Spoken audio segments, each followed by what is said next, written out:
Directo. Cosas del directo. Buenos días, bienvenidos a todos a este webinar de Observatorio de Recursos Humanos en colaboración con AON. Sabéis que estamos hablando en esta serie de webinars sobre sus pilares su modelo de pilares de resiliencia. En esta ocasión vamos a hablar del pilar profesional. Y tenemos mucha y muy intensa agenda por delante. Lo vais a ver en cuanto os presente a las personas que me van a acompañar. Estarán conmigo Ana López Seisdedos, ella es directora de Recursos Humanos de Home Serve España. Bienvenida, Ana. Buenos Muchas días. gracias, Maite. Buenos días a todos. Emelina Colino, directora de Compensación Total y Asignación Internacional en Repsol. Buenos días también, Emelina, bienvenida. Hola, buenos días, Maite, y a A nuestro todos. pequeño espacio de conversación. También está Icía Rabasa, directora de Recursos Humanos de Werfen, desde Buenos Barcelona. días. Buenos días, Maite. Buenos días a todos. Buenos días. Como siempre también está Gonzalo Martínez Coco, director de Bienestar de AON, dándonos envidia con su espacio ahí supergaláctico.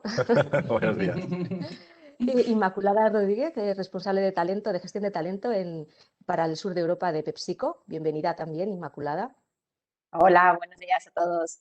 Y Jorge Raiz, que también le conocéis, director de Compensación y Desarrollo en AON. Buenos días. Buenos días a todos y gracias por estar ahí. Muchas gracias. Bueno, pues como decía, tenemos una agenda súper intensa. Queremos abordar muchos temas en una hora. Vamos a intentar ser concisos y, en primer lugar, Gonzalo pues nos va, como siempre, a introducir el esquema general del modelo, si os parece bien. Muy bien, pues muchas gracias, Maite. Y trataré de ser muy breve, que hay muy buen panel hoy. Como siempre digo, cuando hablamos de bienestar y más concretamente cuando hablamos de resiliencia, de lo que hablamos es de la capacidad que como personas tenemos de asumir las situaciones estresantes e inciertas, ¿no? De aceptarlas, no como la actual, ¿no? De aceptarlas y de aprender de ellas, ¿no? Que ese es el key de la cuestión. En el primer webinar que tuvimos, hablamos del estudio sobre resiliencia de AON y comentábamos cómo se demostraba con datos que en aquellas empresas donde existía un plan integral de bienestar, el porcentaje de empleados que se definía resiliente llegaba a triplicarse respecto a otras empresas donde quizá ese plan de bienestar era más puntual o desde luego no era estratégico, ¿no?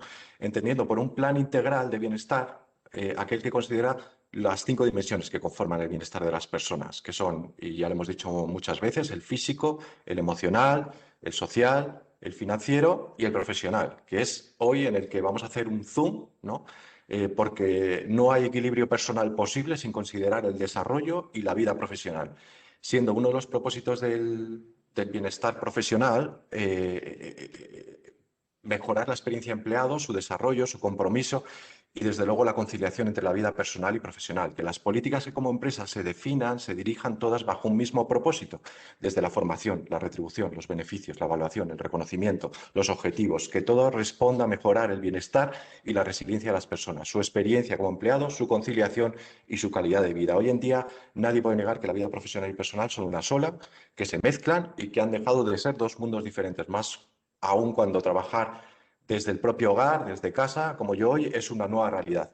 Y esa nueva realidad implica nuevos modelos de liderazgo, donde los líderes de hoy tienen que ser asertivos, sí, pero también amables, cooperantes, comunicadores, respetuosos con el bienestar de los demás, porque un líder es consciente del impacto de las personas en el mundo y de la necesidad de trascender de uno mismo y pensar mucho más en lo colectivo.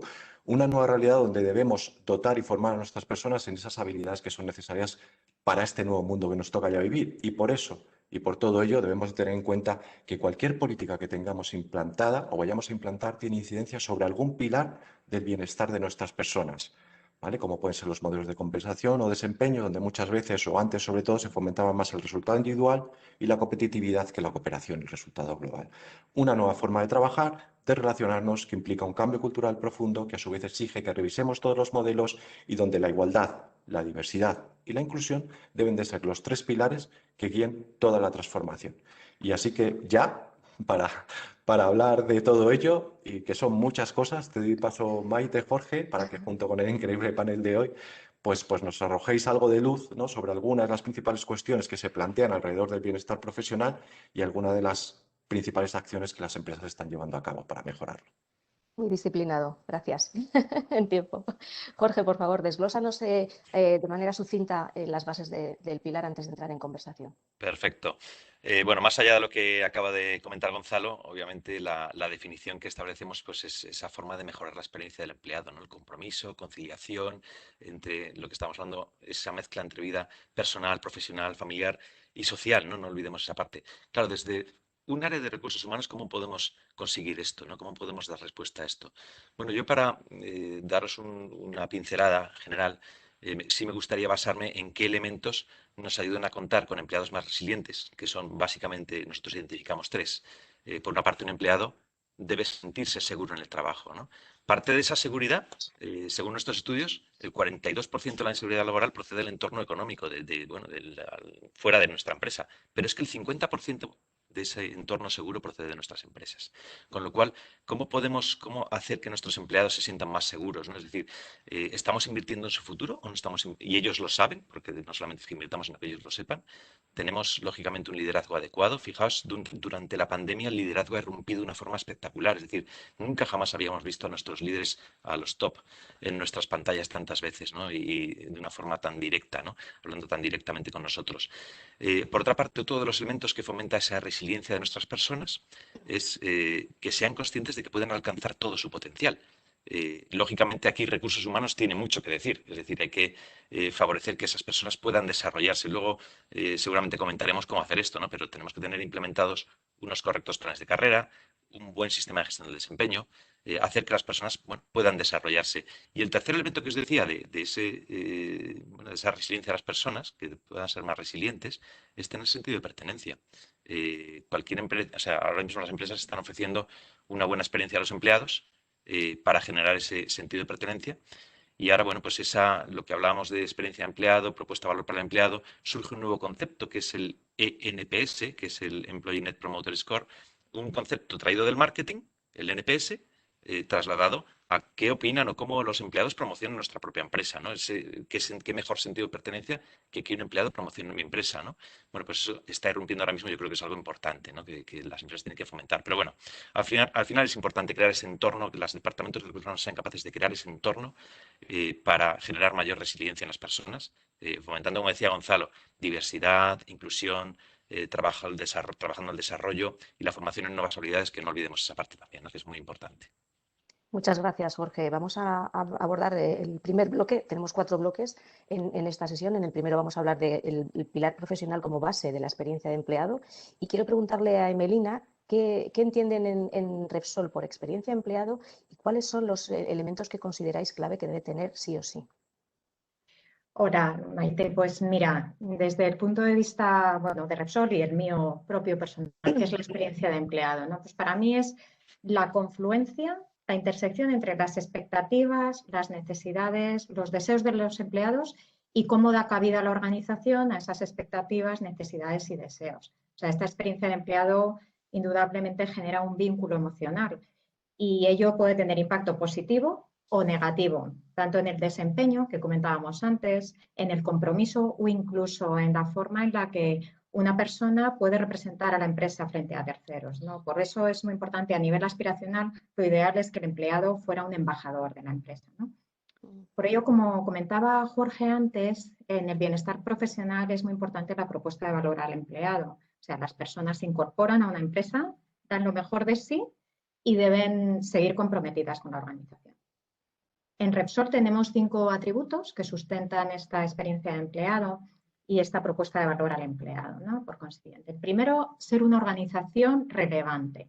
Cuando hablaba Jorge ahora de la seguridad, ¿no? Pues una empresa sólida, ahora es una compañía multienergética, que además innova, está priorizando la digitalización también y con una historia, un pasado, un prestigio, pero también muy enfocada a futuro, ¿no?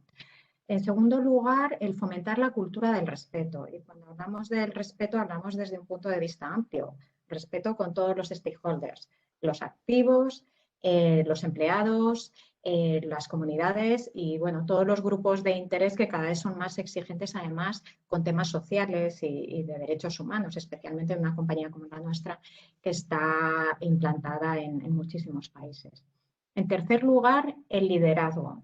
Nuestros líderes pues, deben ser inspiradores, emprendedores y más allá en estos momentos el impulsar la transformación en la compañía.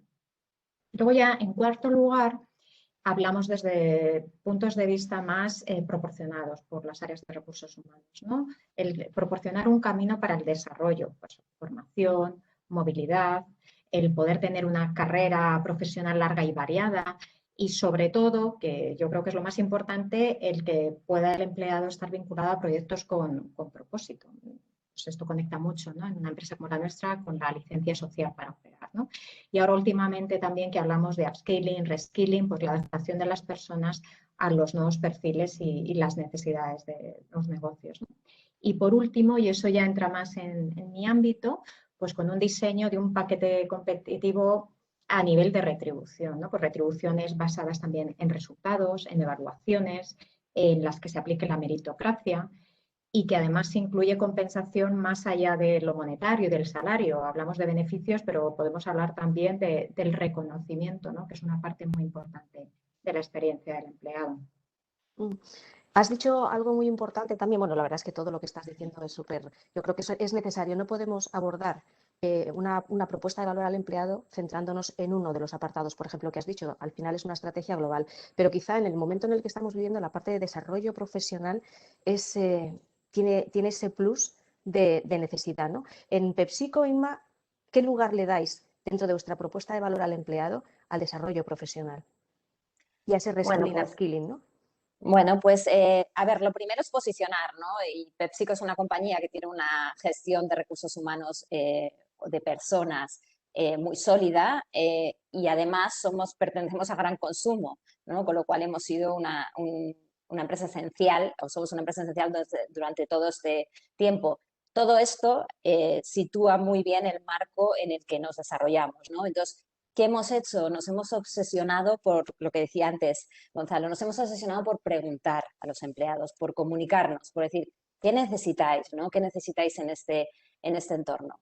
Y básicamente nos hemos focalizado en dos áreas muy concretas. Para todo nuestro colectivo frontline, ¿no? Que son todos nuestros comerciales, todo el personal que está en las fábricas, nos hemos focalizado mucho en el upskilling y reskilling, pero de una manera casi orgánica. ¿Por qué? Porque al final vimos que unos canales cerraban y tuvimos que mover empleados hacia otros canales.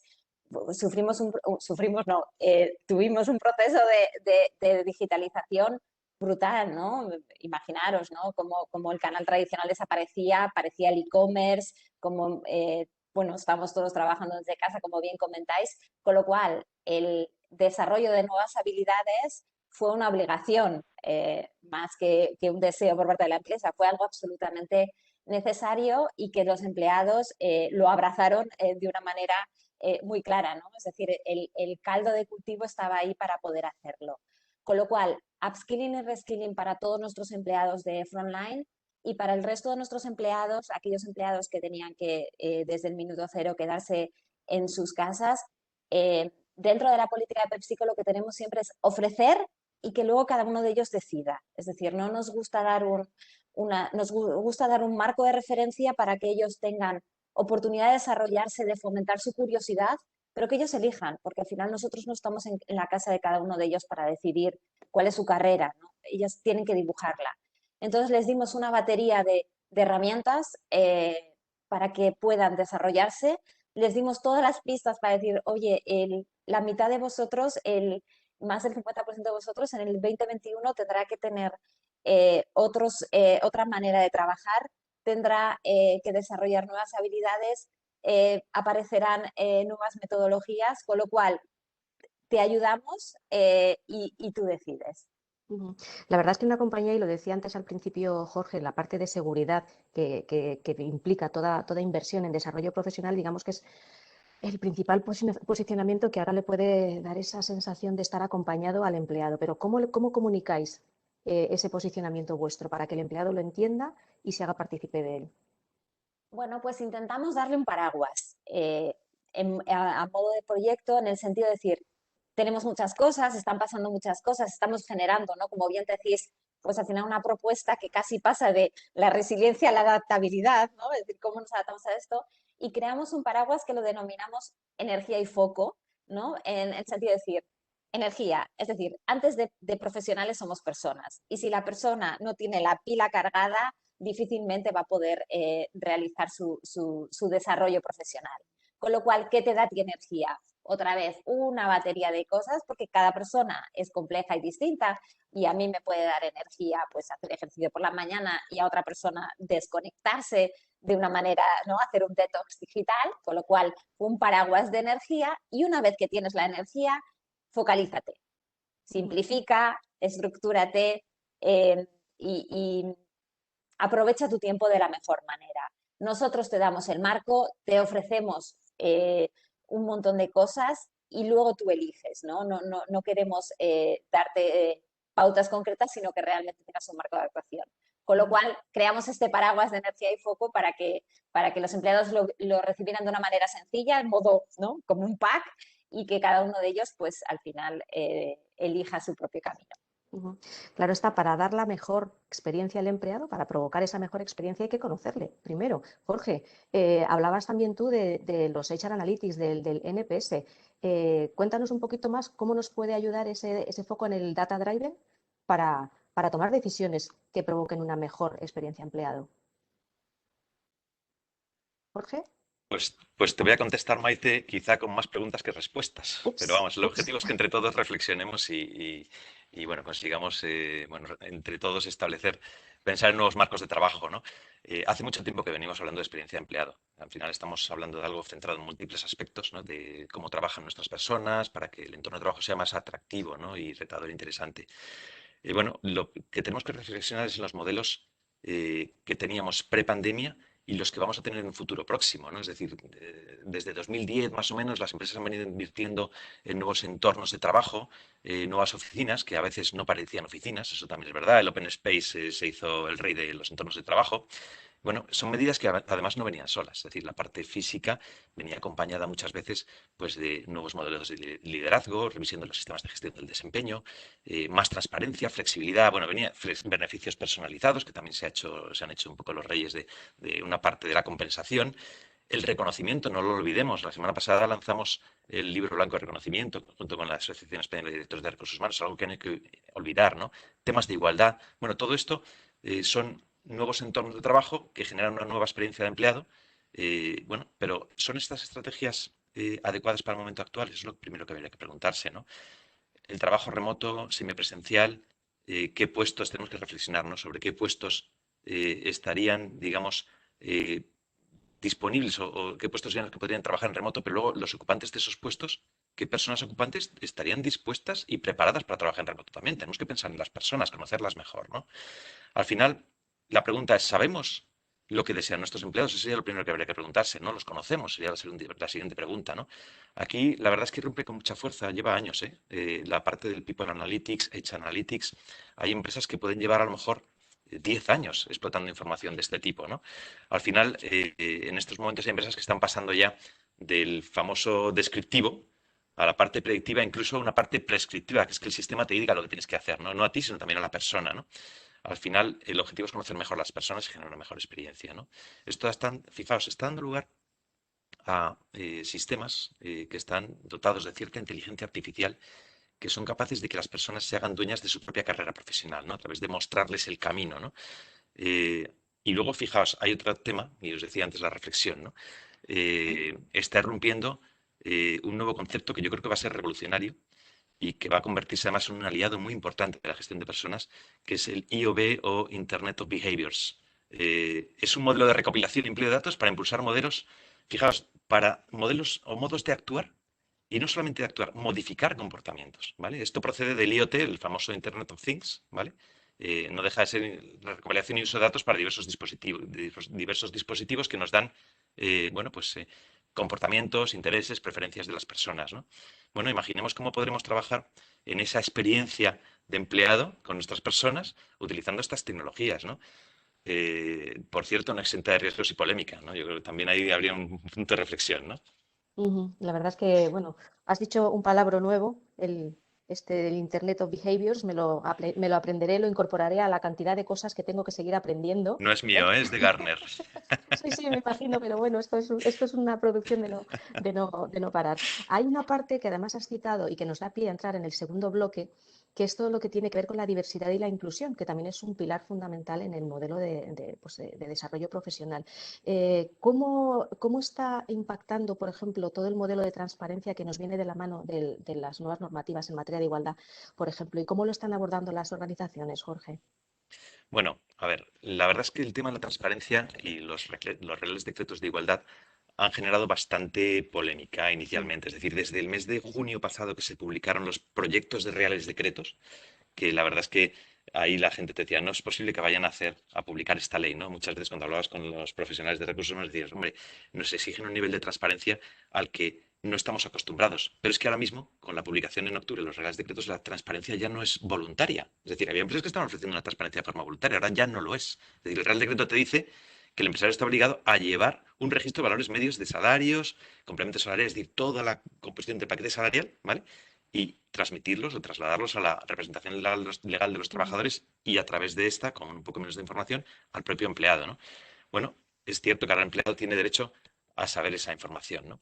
Ahora, yo os diría, ¿qué efecto está teniendo esto en el bienestar profesional? ¿Tiene algún efecto? ¿La transparencia está dando lugar a la corrección de desigualdades a partir de medidas definidas en ese plan de igualdad, ¿no? Yo creo que el efecto siempre es positivo, ¿no? Al final que las personas perciban que existe cierta equidad salarial en sus empresas es positivo. Pero vamos, yo creo que la auditoría salarial y el registro, que es lo que te exige el Real Decreto, tienen que estar bien construidos, ¿no? Hay que comparar puestos de igual valor y eso implica que hay que hacer valoración de puestos. Pues nosotros tenemos datos que nos dicen que bueno, un 38% de las empresas no cuentan con valoración de puestos de trabajo en este momento, ¿no? Y además de los que la tienen, un 41% no la tienen actualizada, ¿no? Además, muchas empresas están también intentando evitar este paso, ¿no? A veces con convenios que tienen, pues muchos. Hay convenios que están muy bien en ese sentido, en lo que es la clasificación profesional. Y si es aceptado por la RLT, pues te puede servir, ¿no? Luego te lo tiene que aceptar también la administración a la hora de registrarlo, ¿eh? Pero es difícil escaparse de la valoración de puestos, ¿no? Al final hay empresas que están agrupando niveles para, bueno, no transmitir tanta información, no dando información en media o mediana hasta un número máximo de ocupantes para cada sexo, pues para también evitar transmitir demasiada información. Pero bueno, al final estamos hablando de un nivel de transparencia que hace unos años nos hubiera parecido, unos años no, hace 2 años nos hubiera parecido absolutamente exagerado, ¿no? Pero bueno, al final tenemos que lidiar con ello. La verdad es que sí que hay conceptos como la descripción de puestos o la propia identificación de competencias digitales, que son pasos previos para después hacer otro montón de cosas que forman parte de ese gran colectivo de estrategias necesarias, que a veces quedan muy bien sobre el papel, pero que si no tienes hechos estos pasos previos, pues realmente se quedan al final en eso, en un papel. Vosotros en Repsol, Emelina, ¿cómo estáis trasladando los requisitos de transparencia de la normativa a vuestro plan de compensación? Pues mira, nosotros en realidad, como decía Jorge, antes era algo voluntario, ahora ya es regulatorio, pero en realidad la obligación de garantizar la igualdad salarial, esto no es algo nuevo. Bueno, había regulación europea de años previos, pero el propio Estatuto de los Trabajadores pues, promueve la igualdad en toda dimensión y en concreto, en particular, pues también en temas retributivos, ¿no? Por eso, ya desde hace muchos años, en la política de retribución de Repsol, pues contempla la igualdad de oportunidades sin discriminación, pero a todos los niveles, es decir, a nivel de compensación, pues para cualquier empleado, independientemente del género, pues es garantizar la competitividad externa y que sea equitativo internamente, ¿no? Entonces, bueno, pues ello se traduce en que las mismas condiciones, misma posición, experiencia, desempeño, pues hombres y mujeres pues deban tener el mismo nivel salarial, ¿no? También nos viene del pasado, ya contábamos con un plan de igualdad de oportunidades para las empresas del grupo en España y también, bueno, pues se han ido realizando a lo largo de los años pues, muchísimas iniciativas de estudios de brecha salarial, el intentar garantizar la paridad en los procesos de selección, el tener en cuenta análisis de género en decisiones de gestión de talento y, bueno, pues tenemos unos indicadores que se explican en el informe de gestión integral, etcétera. Bueno, nuestros objetivos, incluso en el propio plan estratégico, ¿no? De porcentaje de mujeres en puestos de liderazgo, etcétera, ¿no? También esta regulación venía, pero enfocada desde otro punto de vista, ya a partir de 2018, finales de 2018, con la Ley de Información No Financiera y Diversidad. Entonces, desde ese año venimos reportando en el informe de gestión integrado pues remuneraciones medias y brecha salarial bruta y ajustada, aunque esto es un requisito a nivel mundial.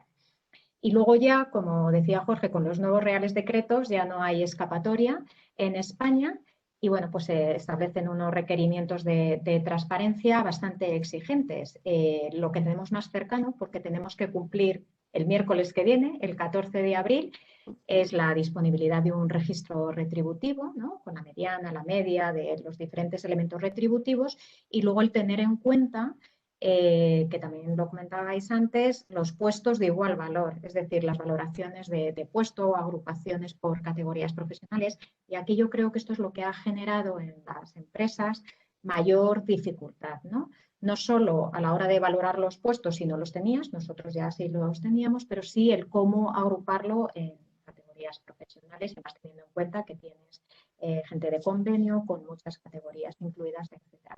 Y luego también se aborda la necesidad de una auditoría retributiva a aquellas empresas que tienen obligación de realizar un plan de igualdad, entre las que nos encontramos son más de 50 trabajadores o más. Ahora, ¿dónde nos encontramos? Pues finalizando este diagnóstico, como decía, que tenemos que entregar el día 14 y luego ya pues hacer la auditoría salarial y cuando ya tengamos todo, pues adaptar el plan de igualdad, que como viene de hace tiempo, hay que revisarlo y tenemos ahí un poquito más de tiempo, que es hasta el 15 de enero de 2022. ¿Y qué aspectos destacaría de todo este proceso? Porque llevamos trabajando meses. Bueno, lo primero, pues complejidad. Si una empresa es grande y tiene muchas sociedades jurídicas, como hay que hacerlo por cada sociedad, nosotros tenemos 16 en España, cada una con sus convenios, eso entraña mayor complejidad. Y luego las dos entradas de ese registro, ¿no? Que son lo que son la definición de los puestos, esa agrupación que comentaba antes, y luego los elementos retributivos, porque no, con toda la complejidad que hay en convenios, etcétera, no puedes dar de manera individualizada a todos y tienes que establecer unas agrupaciones. Y ya el último challenge pues es el consenso al que hay que llegar con los representantes de los trabajadores, porque hay que presentárselo a ellos, entonces lo ideal es ir teniendo conversaciones previas como hemos ido teniendo. Y luego, nada, pues destacar que hay que cumplir con la normativa, pero no hay que perder de vista el foco en las actuaciones posteriores, ¿no? Identificar los gaps que existan y actuar sobre esas desigualdades, ¿no? Que es lo que pretende precisamente la norma. Un año muy intenso el año pasado y este Sí. todavía más. Es cuestión Sí, de no dejar tregua. Inma, en el caso vuestro, ¿qué prácticas concretas puedes destacar en materia de diversidad y sobre todo de igualdad? Bueno, yo lo primero quería suscribir cada una de las palabras que ha dicho Emelina, porque me resuenan absolutamente todas y tenemos el 14 de abril ahí marcado en nuestro calendario y al final es el trabajo de muchos meses, como bien dice, ¿no? Pero contestando a tu pregunta, y yo creo que al final en una empresa como PepsiCo, o sea, soy afortunada, ¿no? de trabajar en una empresa al final de este tamaño y que al final tiene un montón de recursos precisamente para acomodarnos a la normativa, pero separaría muy bien cuál es el propósito versus la norma, porque al final una cosa es el cumplimiento de la norma y otra cuál es el propósito de la diversidad, ¿no? Y aquí es donde nosotros realmente no nos venimos con los deberes hechos. Es decir, estamos en una empresa en la que uno de los valores es elevar la diversidad y el talento, y en esto venimos trabajando muchos años, ¿no? Estamos focalizados en 3 pilares. Uno, el pilar del balance de género, porque a mí no me gusta hablar de mujeres o no me gusta hablar de género, me gusta hablar del balance de género, que al final es lo que realmente creo que marca la diferencia. Luego, uno de nuestros temas estrellas y que a mí personalmente me encanta es el de las personas con capacidades diferentes, que es algo en lo que nosotros ponemos mucho foco porque nos parece que es fundamental y al final es un reflejo del mercado, ¿no? En el que estamos. Y una tercera pata que es las generaciones.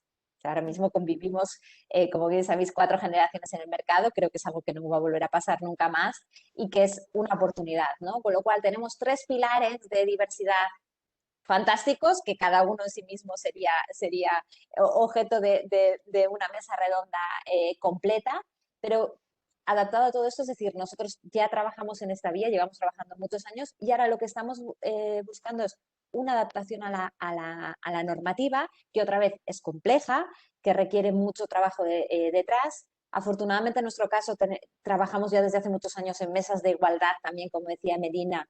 Tenemos una muy buena cooperación por parte de los representantes de los trabajadores con los que estamos en el día a día, con lo cual no queremos perder el foco en lo que realmente nos parece importante versus el cumplimiento de la norma. La cumpliremos, solo faltaba, pero realmente yo creo que la diversidad e inclusión es mucho más que todo esto. Totalmente de acuerdo. La verdad es que es un tema, como todos los que estamos tratando aquí, casi para hacer monográficos de cada uno de ellos. Así que tomamos nota de ello. Vamos a pasar al siguiente pilar, al tercero, que tiene mucho que ver con cómo nos está impactando en ese bienestar, en el día a día, los nuevos modelos de trabajo, en esa nueva forma de trabajar, en los nuevos modelos de desempeño. Jorge, ¿nos puedes abrir un poquito de luz en este ámbito? Porque estamos todos un poco agobiados, esa es la verdad. Bueno, a ver, has tocado un tema que es el desempeño.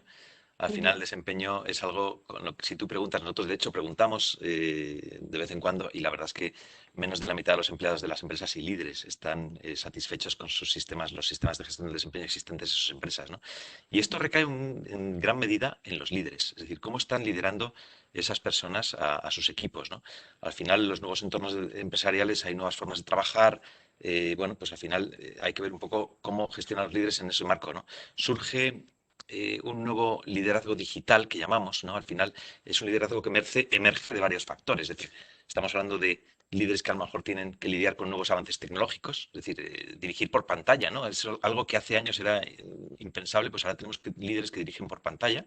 La complejidad de los negocios se ha incrementado de forma exponencial. Todo lo que es temas de regulación, transparencia, diversidad, inclusión. Bueno, pues todo eso también tiene que gestionarlo el líder. Nuevas tendencias, ¿no? Provocadas por esas nuevas generaciones que decía Inma, ¿no? Al final, la necesidad de feedback, sobre todo si hablamos de desempeño, ya no es un tema que tenga que ser frecuente, es que tiene que ser permanente. Y no olvidemos lo que decíamos antes del reconocimiento, ¿no? Yo creo que eso afecta claramente a cómo diseñamos los sistemas de gestión del desempeño. Y luego la mayor velocidad de los entornos empresariales, la digitalización, disrupción existente en muchos sectores, ¿no? Que hacen que el ritmo de trabajo se incremente a tasas inconcebibles hace años, ¿no? Antes yo no sé, era posible reunirse con tener 7 reuniones a lo mejor con 6 clientes en un mismo día, localizados en 4 ciudades distintas. Pues yo creo que no. Pero hoy es posible. Es más, no es que sea posible, es que se ha convertido en rutina, ¿no? Con lo cual, todo esto transforma al líder, que es el que afecta a ese sistema de gestión del desempeño, ¿no? Es un líder pues dotado de mayor humildad, carácter colaborativo, capaz de manejar fuentes de información ingentes para tomar decisiones en entornos inciertos, resiliente, muy resiliente, con curiosidad, es decir, es un líder totalmente distinto a lo que manejábamos hace unos años, ¿no? Pues bien, al final lo que nos están diciendo las empresas es que tan solo un 35% de ellas consideran que tienen los líderes adecuados para afrontar esta transformación digital, ¿no? Y ojo, no solamente afecta al líder la transformación, también afecta a los empleados. El empleado tiene que estar preparado para la digitalización con las nuevas profesiones que están surgiendo, growth hacker, ciberabogado, nanomédicos, data scientist, todo esto que ya nos empieza a sonar bastante. Se va a producir una brecha adicional, aparte de las brechas existentes de género, de todas las existentes, una brecha vinculada con la parte de la brecha digital. Entonces, antes hablaba de la inteligencia artificial. Quizá esta inteligencia artificial sea la que termine ayudando a los empleados a ser dueños de su propia carrera profesional y desarrollo, ¿no? Menuda paradoja, pero es así, ¿no? Con lo cual, bueno, es interesante, es un campo muy interesante. Sí, bueno, es que en el ámbito de las competencias estamos viendo también una revolución en las nuevas formas de aprendizaje, en cómo las compañías pues están ideando rutas, métodos, realmente en muchos casos hasta creativos. Vamos a ver de la mano de ICIAR en Worfen, cómo estáis dotando de nuevas skills a vuestros equipos, digitales o no, nuevas, que no todas tienen que ser digitales. Exacto. Gracias, Maite. A ver, si me permitís solamente un minuto de publicidad de quiénes somos, ¿no? ¿Qué es Werfen? Werfen es una compañía multinacional española con más de 60 años. Nos dedicamos al sector de medical devices. Tenemos presencia en más de 30 países. Somos 5.500 empleados a nivel mundial, 1.500 en España, entre lo que es la sede corporativa, las diferentes compañías, las fábricas, etcétera. Lo digo por también situarnos un poco porque, claro, todo el mundo conoce Repsol, todo el mundo conoce a Pepsi, que probablemente todos somos clientes de Tienes ellos, ¿no? razón. Entonces, bueno, simplemente por situar. También creo que es importante aquí destacar que la función de recursos humanos como tal, no la de administración de personal, sino la completa, tiene solamente 8 años de historia. Entonces, bueno, en esos 8 años de historia tenemos nuestro 3-year strategic plan, nuestro plan de desarrollo que cada año vamos ahí actualizando, pero que bueno, que evidentemente todo lo que ha pasado, lo que pasó en marzo del año pasado, pues nos trastocó, ¿no? Si me permitís aquí que un poco de humor, ¿no? Ya que es viernes, supongo que muchos visteis aquel chiste que corrió por las redes y por memes, que era ¿quién ha hecho más por la digitalización? ¿El CEO, el CIO o el coronavirus? Sí, ¿no? Pues está claro, en nuestro caso total. nos ayudó. Hubo una combinación, porque tuvimos la gran suerte que en febrero, antes de empezar, cambiamos a Outlook y cambiamos a Teams. ¿Vale? Porque estábamos en Lotus Notes. Entonces, ahí ya tuvimos un primer avance.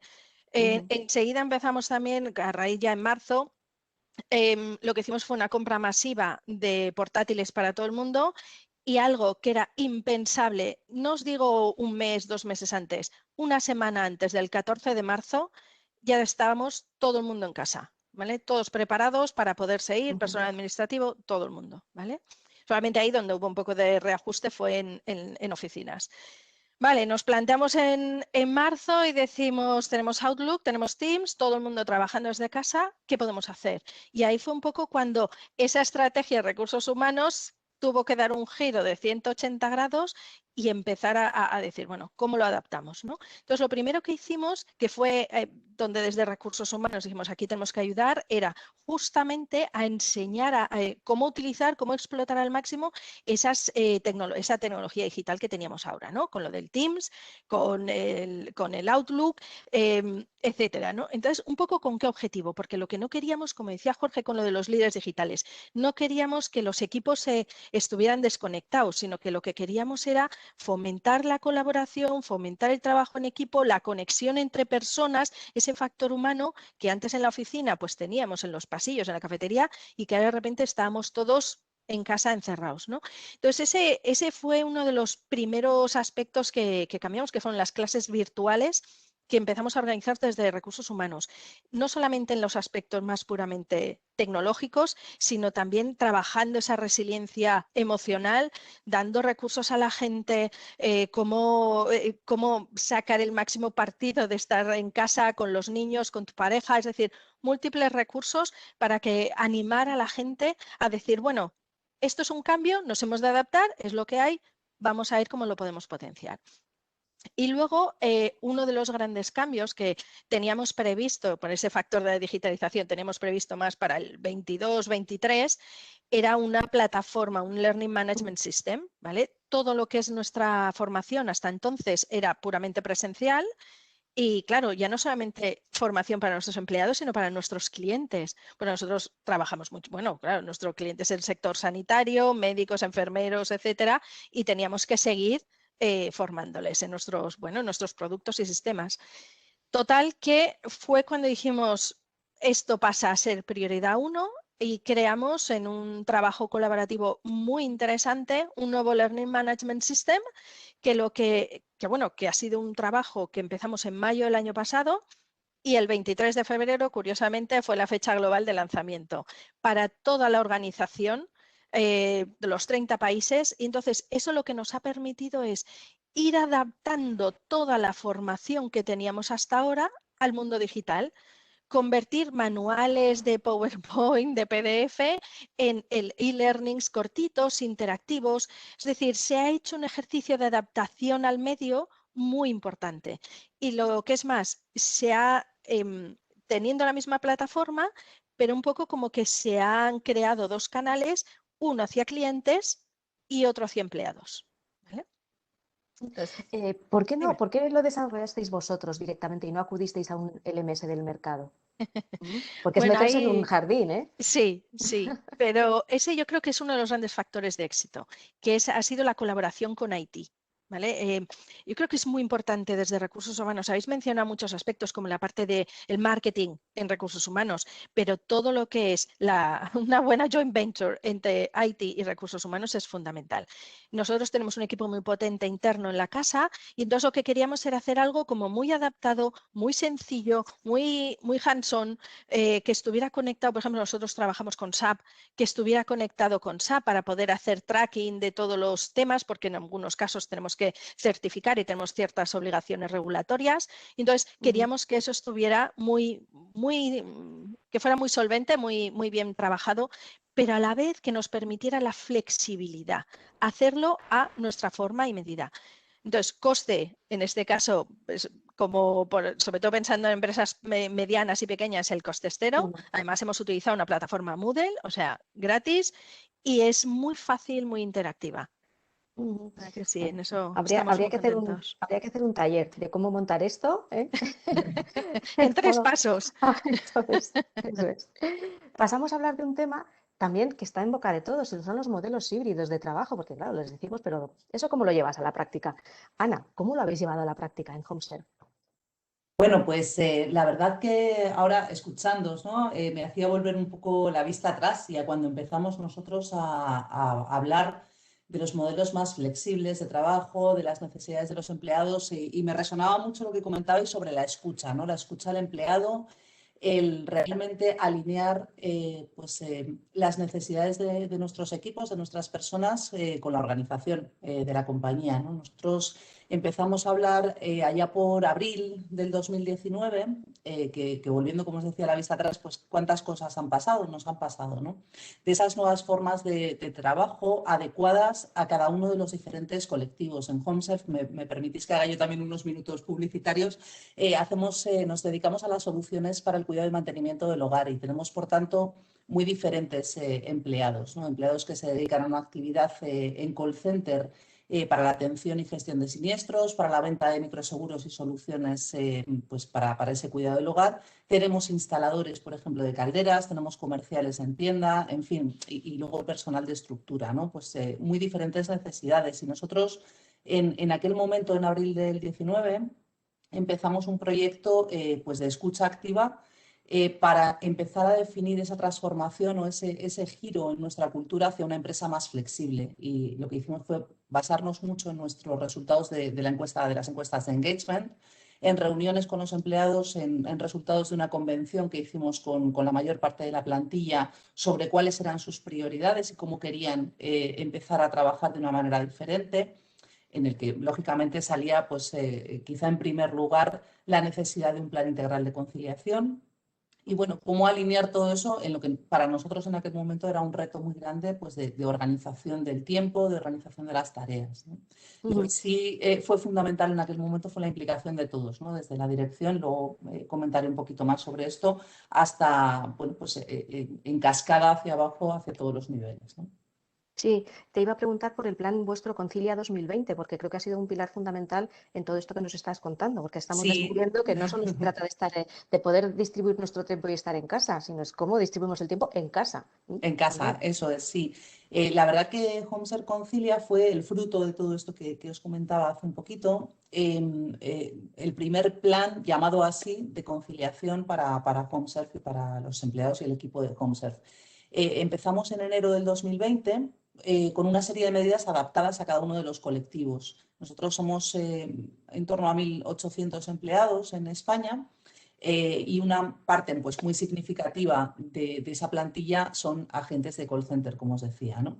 En aquel momento, ¿no? Ahora ha cambiado mucho la realidad, pero en enero del 2020 decíamos, un agente de call center no va a poder, se va a caer la VPN, se va a caer la conexión a Internet, ¿cómo vamos a conseguir que la gente esté en remoto, cada uno en su casa, trabajando? En fin, teníamos una serie de miedos que luego el tiempo ha demostrado pues, que no eran tan fundados, ¿no? Y lo que hicimos fue definir diferentes modelos adaptados inicialmente a un colectivo pequeño de nuestro call center. En torno al 25% de los agentes podían teletrabajar, en función además de una serie de KPIs de productividad, de absentismo, una serie de criterios de elegibilidad.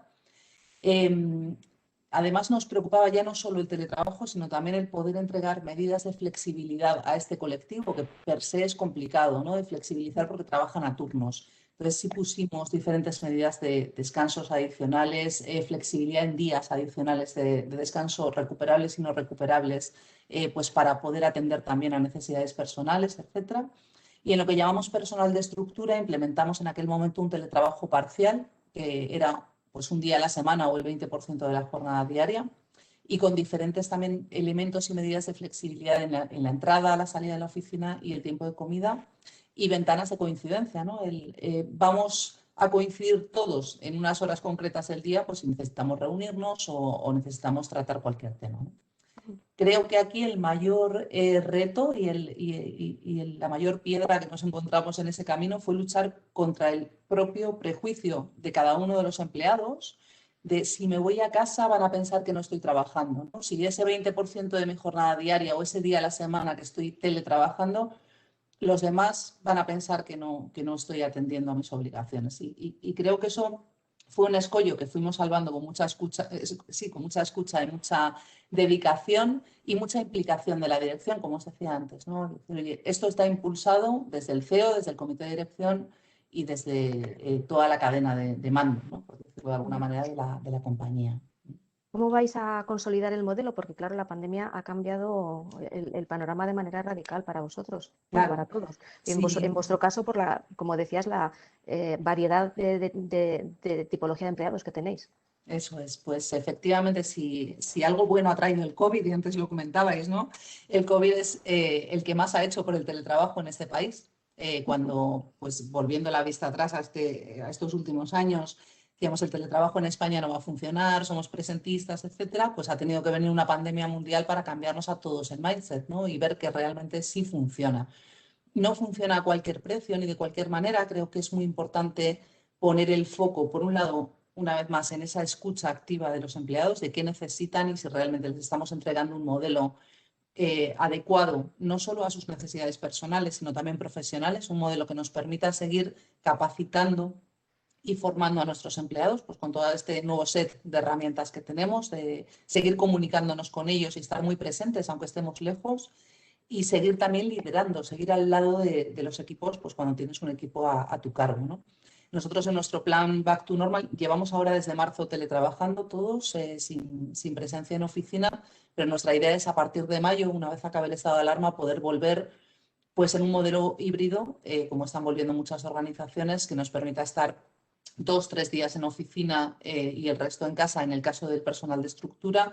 En el caso del personal de call center vamos a implantar un modelo prácticamente full remoto, ¿no? Y esto es así porque hemos preguntado, hemos hecho diversas encuestas a nuestros empleados y es lo que ellos han elegido, ¿no? Creemos que tiene una serie de beneficios muy importantes, sobre todo a nivel de bienestar del empleado y de experiencia de empleado, y que también para la compañía, una vez pasado este año y pico de rodaje, nos permite, como os decía, estar cerca y continuar en este proceso de transformación cultural que iniciamos casi sin quererlo, ¿no? En enero del año pasado y que después la propia situación nos ha ido guiando por el camino, ¿no? Y al final nuestro foco sigue estando en esa transformación cultural, en esas 4 dimensiones que nos fijamos al principio de este viaje y que no son otras pues, que seguir capacitando, comunicando, cuidando y vinculando a los empleados, porque para nosotros el engagement y la experiencia de nuestros equipos es muy, muy relevante. Tú lo has dicho, estamos en un proyecto de transformación cultural en el que además tenemos que aprender mucho más rápido de lo que aprendíamos. Pues yo se lo contaba a uno de mis colaboradores, cuando yo empecé a trabajar no tenía la presión por aprender con la rapidez con la que tenemos que aprender ahora, y ahora no nos queda más remedio. Y Ciar, ¿de qué manera os va a ayudar vuestra plataforma a ese aprendizaje y sobre todo a ese proceso de transformación cultural? Porque ya lleváis un pequeñito recorrido, pero bueno, ya puedes tener un cierto feeling, ¿no? Sí. Bueno, ahí la verdad es que aunque seguimos manteniendo, si quieres, ese approach más tradicional de la asignación de cursos, de trayectorias formativas desde top-down, justamente en lo que nos estamos focalizando desde recursos humanos es en todo lo contrario, en hacer que lo del employee thriving, ¿no? El que sea el empleado el que asuma su responsabilidad sobre su propio desarrollo. los hay que ya vienen motivados de casa, pero al resto hay que motivarles, hay que insistir, es decir, te lo estamos poniendo a tu alcance. Te ponemos de manera transparente formación en las diferentes posiciones, roles, business units de la compañía para que tú decidas cómo quieres desarrollarte. También teniendo en cuenta, y esto es cierto, fomentamos mucho la movilidad interna, fomentamos mucho el talento interno. Todas las posiciones las publicitamos en nuestro Global Job Posting y entonces ahí, claro, va todo un poco ligado. Esa es nuestra estrategia, nuestra campaña interna de marketing para que la gente tome responsabilidad sobre su propio desarrollo, sabiendo también cuáles son las perspectivas, las oportunidades que se generan dentro de la compañía, tanto en España como a nivel mundial. Entonces confiamos mucho que Willer en ese sentido nos ayude, pero con mucha campaña de marketing por detrás. Es que hay que hacer ver que la empleabilidad futura se basa en nuestra capacidad para invertir en nuestra propia formación, invertir tiempo, invertir voluntad. Y lo hablábamos fuera de micro en otras cosas que mucho pues, depende de lo que nosotros queramos al final. Tenemos que tener esa voluntad de actuar.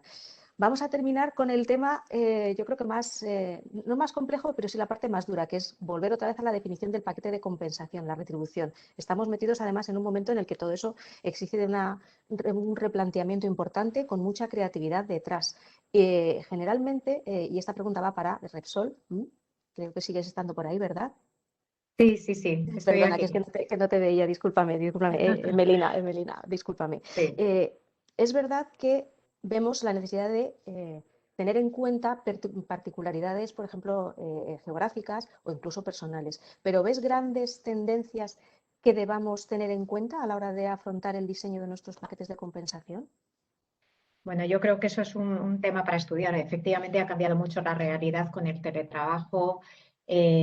Ahora uno puede trabajar desde, por ejemplo, hemos tenido nosotros el caso de personas expatriadas que han retornado y han empezado a trabajar desde el país de origen para una unidad de negocio, imagínate, por ejemplo, en Latinoamérica, ¿no? Ese es el tema en el que hay que seguir trabajando. Pero fíjate, más allá de los paquetes compensatorios de países, que obviamente cuando tienes realidades tan diferentes tienes que adaptarte a cada mercado, yo creo que lo que no hay que perder de vista no quita en que exista una filosofía y unas prácticas común. O sea, es indiscutible las bondades de algunas iniciativas que, mira, yo quería aprovechar para comentaros, para establecer un mayor vínculo con la compañía, un vínculo de mayor profundidad, el sentimiento de pertenencia, ¿no?, que comentábamos al inicio de la sesión sobre el bienestar profesional. Y aquí, muy brevemente, porque vamos muy justitos de tiempo, sí quería comentar una iniciativa que fue el lanzamiento, que precisamente lo preparamos antes, pero se lanzó el año pasado, de un plan global de compra de acciones para empleados, el plan Repsol.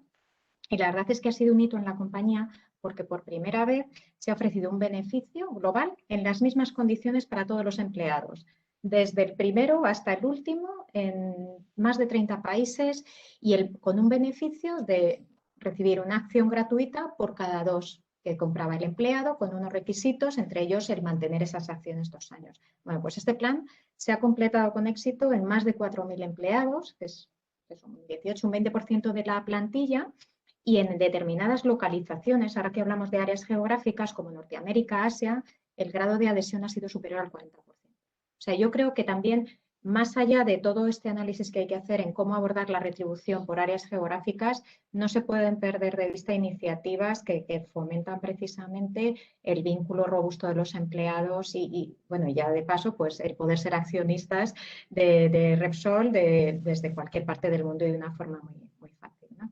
Es que es muy potente el mensaje de futuro que se da con iniciativas como la que has contado, la verdad. Vamos a ir terminando. Yo no me resisto a hacer una última pregunta a Jorge, porque cuando preparábamos este webinar me soltó un palabra que se llama remotability. Jorge,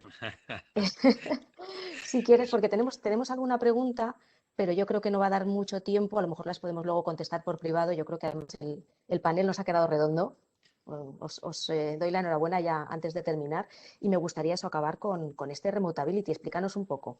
Bueno, a ver, el palabra remotability yo creo que es algo que ya empieza a sonar en muchos sitios, pero es lo que comentaba al principio, que es analizar los puestos que pueden trabajar en remoto y luego los ocupantes de esos puestos están preparados y dispuestos a hacerlo, ¿vale? Entonces eso por una parte, y esto tiene una repercusión, o podría llegar a tener en el futuro una repercusión directa en la parte de compensación, ¿vale? Estamos hablando, hay países, en España no hay tantas diferencias salariales por regiones, ¿no? Pero sí tenemos países como el Reino Unido, Francia, que pueden tener unas diferencias de hasta el 25 o 30%, y si te vas a Rusia pueden ser del 40%, con lo cual, claro, aquí la discusión es, oye, estos empleados que estoy contratando para trabajar en remoto, que trabajan en zonas a lo mejor de menor coste de la vida, ¿qué hago? ¿Les pago lo mismo? ¿Les pago algo menos que si les contratara en Madrid, Barcelona o Bilbao, por ejemplo, ¿no? El debate está servido, ¿eh? Yo creo que lo que acabará ocurriendo, de momento no ha habido cambios significativos en los mercados retributivos que nosotros generamos cada año con nuestros clientes. Los cambios han venido más por contención salarial, por revisión del mix salarial, Sí. pero no tanto en establecer nuevas políticas por regiones, ¿no? Pero yo creo que en el futuro, y no muy lejano, sí que se producirá esta situación en la cual podamos tener un empleado trabajando o un grupo de empleados que tienen un trabajo remoto, que pueden trabajar desde una región de España con menos coste de la vida, que estén dispuestos a cobrar menos dinero y por tanto eso te baje el mercado de esa posición, ¿no? Facebook ya ha puesto en marcha una iniciativa de este tipo, ¿no? Con lo cual, bueno, eso es importante, pero vamos, será un debate de los próximos años. Claro, o sea, hay que decirle adiós a esa compensación total, global, perdón, no total, global, en un mundo de profesionales globalizados, entonces. Bueno, hay que pensar un poco en ello, hay que reflexionar, claramente. Da para mucho. Pues muchísimas gracias. La verdad es que hemos tenido una charla muy intensa sobre un tema que abarca, como habéis visto, muchos detalles para que ese pilar de la resiliencia profesional sea completo. Y además es que no se puede abordar, como decía al principio, centrándonos en uno o en otro. O sea, la compensación es importante, pero la experiencia de empleado también lo es, la conciliación, la formación, el upskilling, reskilling. Os invito de verdad a explorarlo desde esa perspectiva holística, porque además estamos en el momento de ver las oportunidades de futuro con visión, como digo yo, desde arriba para verlo todo y tener luego la capacidad de actuar en cada uno de los elementos que conforman parte de esa realidad. Muchísimas gracias de verdad a todos por vuestro tiempo. Yo sé que ahora pues es complicado sacar ese tiempo de unas agendas que vamos de Zoom en Zoom. Como me decía, no sé cómo me decías, Iciar, antes, pero me ha gustado también mucho el palabra que has dicho, que era algo así como resbalando de un Zoom a otro, ¿no? Derrapando. Derrapando. Estupendo, pero bueno, habéis sido muy amables con vuestro tiempo y generosos con vuestra aportación. Muchas gracias y espero veros en breve. Cuidaros muchísimo Ok. también. Y Maite, simplemente recordar a todo el mundo que recibirán Sí. la grabación del vídeo, ¿vale? Y junto con la grabación del vídeo, para que lo sepan, recibirán también un link, si quieren, para autoevaluar la resiliencia de su propia compañía conforme a 10 factores que tienen que ver con los 5 pilares que hemos hablado, y donde además obtendrán un score de cada uno de los 10 factores y un score general para que empiecen también a trastear y ver, ¿vale? dónde están los puntos fuertes, dónde están los puntos débiles, por dónde empezar. E incluso tienen la opción, si quieren, y es voluntario, de contactar conmigo y ver esos resultados, e incluso que yo les pueda dar un poco de input sobre cómo están comparados con el mercado español e incluso con su sector, ¿no? En cada uno de los factores. Así que muchas gracias a todos. Un placer. Termina nuestra serie de webinars con este webinar profesional. Pero bueno, muy interesante, muchos temas y la verdad es que muchas gracias a todos por vuestro tiempo.